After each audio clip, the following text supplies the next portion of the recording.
Às folhas tantas de um livro de matemática, um quociente apaixonou-se um dia doidamente por uma incógnita. Olhou-a com seu olhar inumerável e viu-a do ápice à base. Uma figura ímpar, olhos romboides, boca trapezoide, corpo retangular, seios esferoides.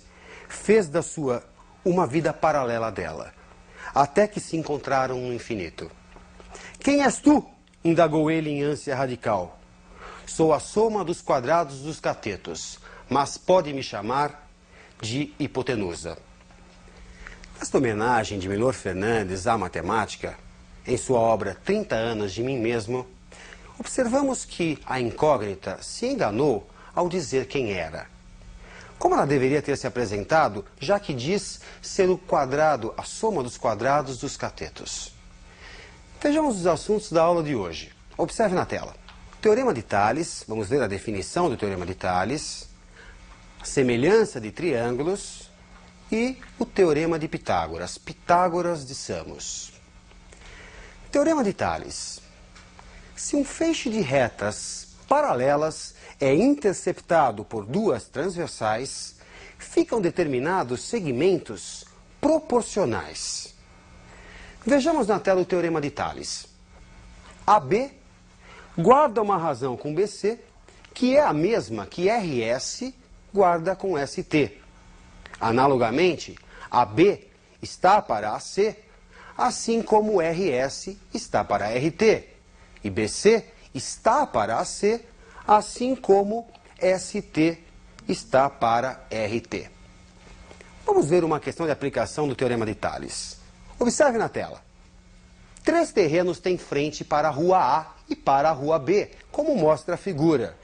As divisas laterais são perpendiculares à rua A. Qual a medida de frente para a rua B de cada lote, sabendo que a frente total para essa rua é 180 metros? Atribuindo letras x, y, z aos valores desconhecidos, podemos dizer, com base no Teorema de Tales, que x está para 45, na mesma razão que 180 está para 90. Observe que 90 é a soma de 45 com 25 com 20. E 180 é a soma de x com y com z. Assim, simplificando 180 com 90, 2, resulta x igual a 90 metros. Podemos dizer também que y está para 25, assim como 180 está para 90. Portanto, y igual a 50 metros. Para obter z, podemos usar o mesmo processo, montar uma proporção. Ou então, como segue? X mais y mais z. A soma dos três pedaços para com a rua B é um total de 180. Como já temos x e y, 90 e 50, somados com z também deve dar 180. Portanto, z, 180 menos o 90 e o 50. 180 menos 140, 40 metros. Uma aplicação do Teorema de Tales e que tem grande incidência nos vestibulares, o Teorema da bissetriz interna. Observe na tela o teorema. Ao traçarmos a bissetriz de um dos ângulos internos do triângulo, por exemplo, o ângulo oposto ao lado de medida A, dividimos este lado em duas partes, x e y. O teorema da bissetriz interna, que está fundamentado no Teorema de Tales, garante que x guarda uma razão com c, assim como y com b. Vejamos uma questão de aplicação. Na figura, calcule os valores de x e y. BS é bissetriz interna do ângulo B. Como você pode perceber, AC fica dividido em duas partes. Ele quer que você determine essas partes. Com base no Teorema da bissetriz interna, podemos dizer que x está para 15, assim como y está para 12. E fundamentado numa propriedade lá das proporções, podemos dizer que essas razões guardam a mesma proporção que x mais y sobre 15 mais 12. No entanto, x mais y é valor conhecido. É AC, vale 9. 15 mais 12, 27. Simplificando 9 com 27, 1/3. Podemos dizer então que x está para 15, assim como 1 está para 3. Daí, resulta x igual a 5. Y está para 12, assim como 1 está para 3. Resulta y igual a 4. Imagine que você adquira uma lente capaz de aumentar 10 vezes o que é observado. E lá vai o Sherlock. Observa aqui, observa ali. De repente você se depara com um objeto. Com a sua lente, percebe tratar-se de um triângulo. Se um dos ângulos internos desse triângulo mede 60 graus, como a sua lente aumenta 10 vezes, esse ângulo passará a medir 600 graus? Impossível. Quem é que fica 10 vezes maior, então? Segmentos como lado, altura, mediana. Na matemática, dizemos tratar-se de triângulos semelhantes ou proporcionais. Um é pequeno, o outro é grande. No entanto, possuem ângulos iguais e lados proporcionais. Observe na tela. Ângulos correspondentes congruentes, isto é, possuem a mesma medida. Lados correspondentes proporcionais ou semelhantes. O triângulo ABC é semelhante ao triângulo RST.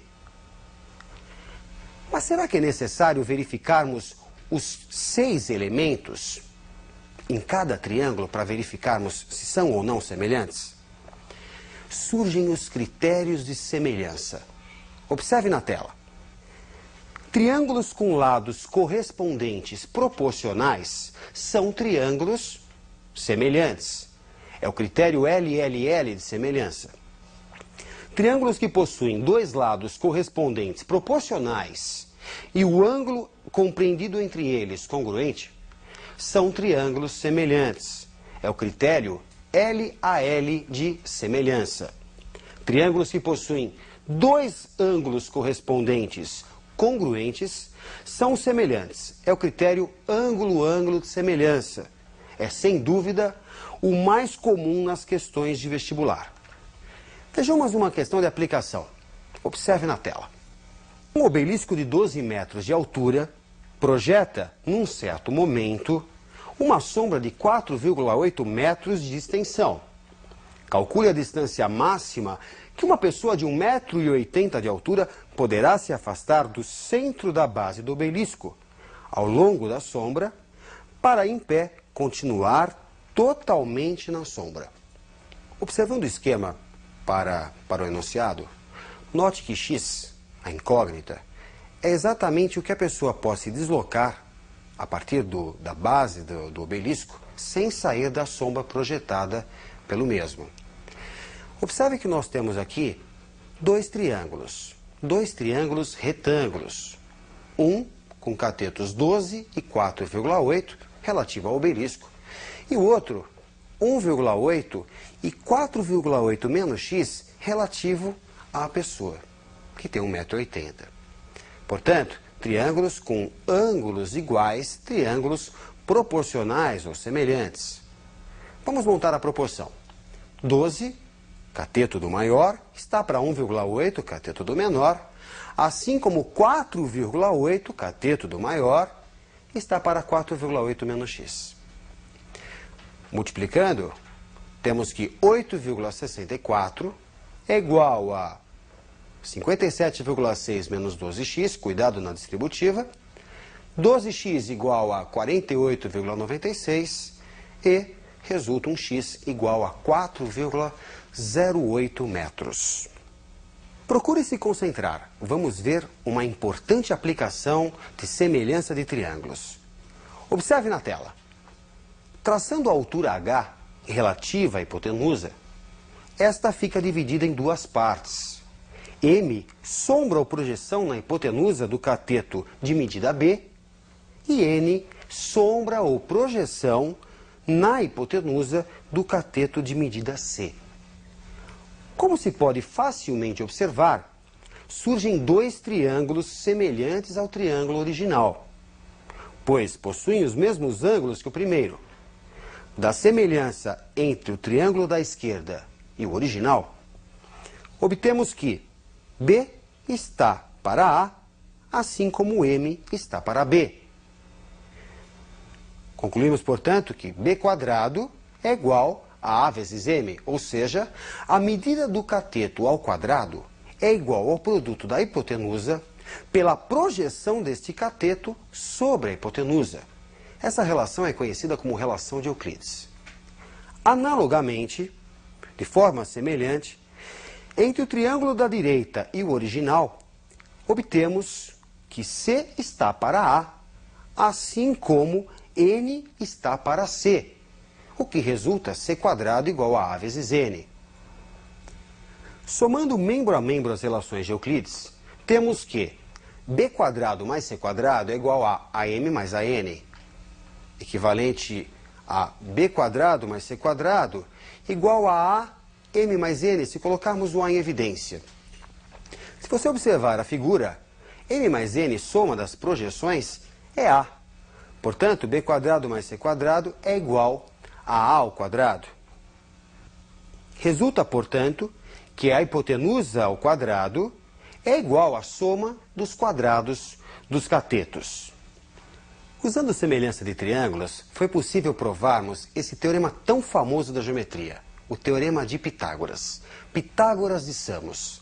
Este geômetra grego que viveu em torno de 540 a.C., na cidade de Samos, e que fundou uma escola, a Escola Pitagórica. Para fazer parte dessa escola, você tinha que abrir mão de todas as suas riquezas e se tornar vegetariano, você acredita? No texto inicial de Milor Fernandes, em que a incógnita se enganou, dizendo que sou a soma dos quadrados dos catetos, mas pode me chamar de hipotenusa, com base no Teorema de Pitágoras, como ficaria esta resposta? Bons estudos e até a nossa próxima aula.